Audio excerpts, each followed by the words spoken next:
Let's look at logarithmic functions. Now, before we look at logarithmic functions, we need to convert some facts about the exponential function. So, because an exponential function is a 1 to 1 function.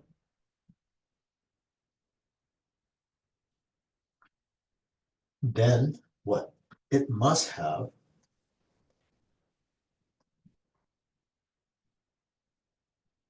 an inverse function.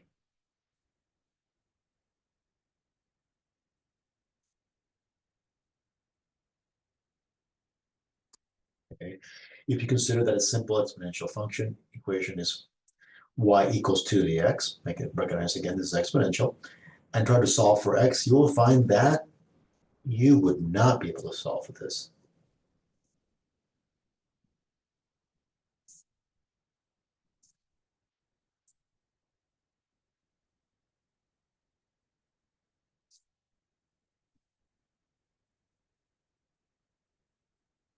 Algebraically.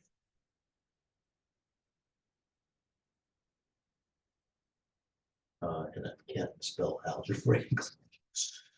By the way.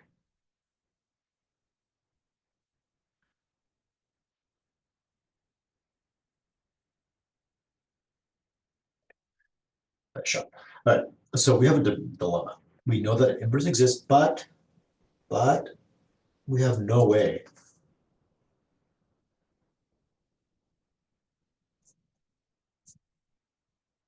to reverse and write an inverse equation. And again, I'm writing this statement twice because I know it may not be resonating with you. And what do I mean by that?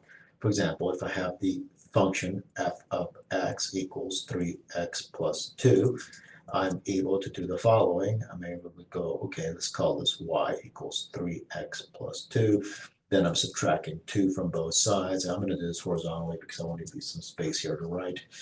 But when I do that, I get 1 minus 2 equals 3 to the x. And then I'll divide both sides by 3, and I get the following equals x. And if I want to distribute this 3 to both terms, I'll have y.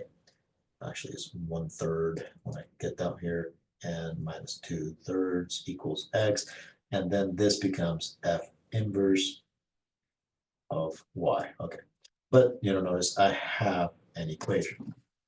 That's the point I'm trying to mention here. I have an equation, but what I'm telling you is I can't do that with this. If I try to do the same thing, okay, go ahead and reverse the x and the y. I can't reverse.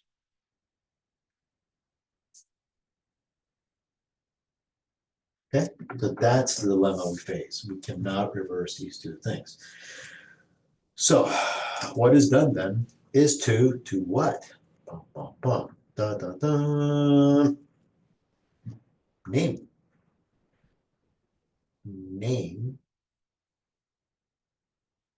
the inverse function. And I do need name.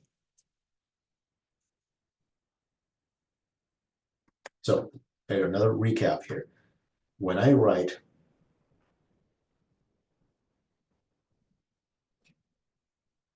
something like, again, I'm going to do the one here, f of x equals 3x plus 2, g of x equals x squared plus 4, the f, g signal name of equation.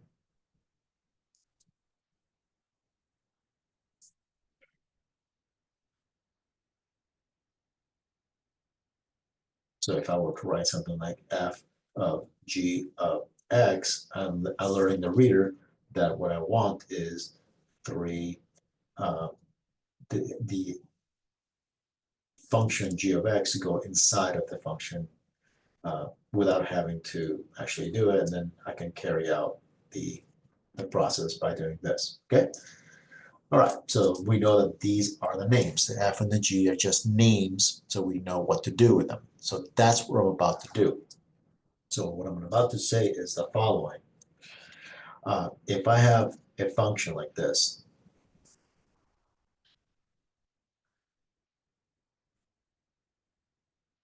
f of x equals, let's say right now, b, I'm going to keep this nice and simple, x, just like this.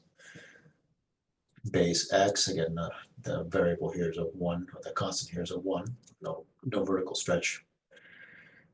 What's the inverse function? The inverse function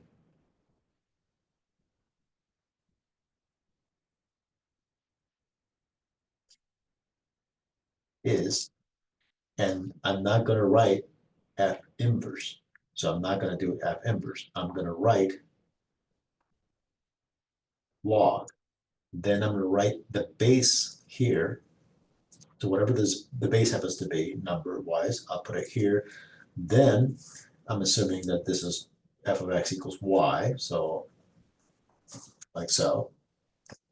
So what I'm write over here is, remember what the inverse does. It changes the x and the y, the positioning of them. So now I'm going to write y equals here and x equals here. And now notice this is one of these scenarios where all of a sudden, again, you would not want to switch the x and the y because we're really focusing on positions here. So instead of writing f inverse of this, I'm writing log. So what is the log function? The logarithmic function, again, its real name is logarithmic function, also aka, also known as log function, is the inverse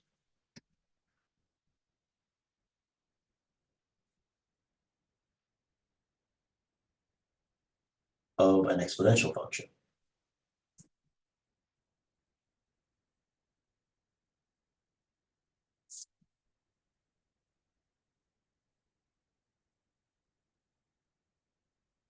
Okay, that's what a logarithmic function is. So this week, if somebody asks you what's a logarithmic function, you will reply, it is the inverse of an exponential function. Okay, so example 1 here.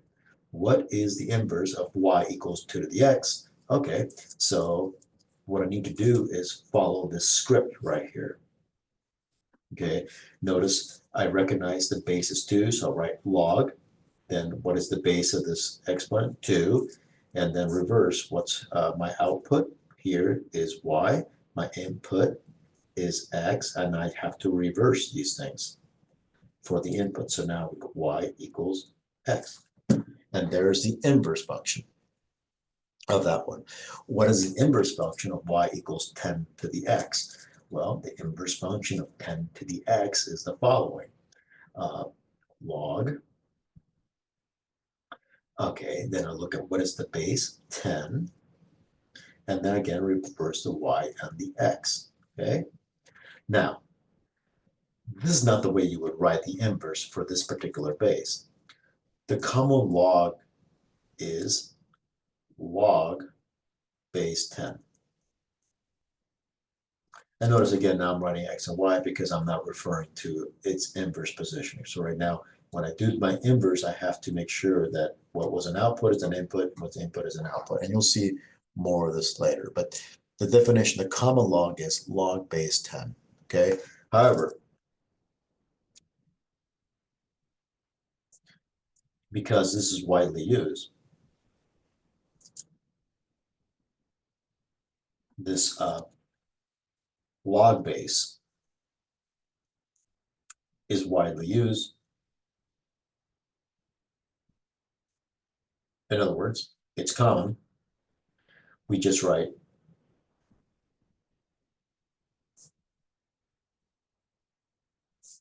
log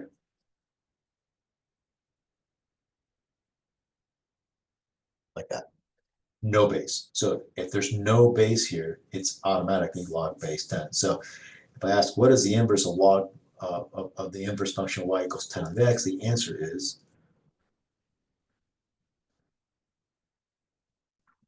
and that will be correct. Does that mean that this is incorrect? No, it's not incorrect. It's just that you don't have to do this. In other words, what you need to recognize is that it's written without that base right here. It's assumed that it's just sitting there. Okay, so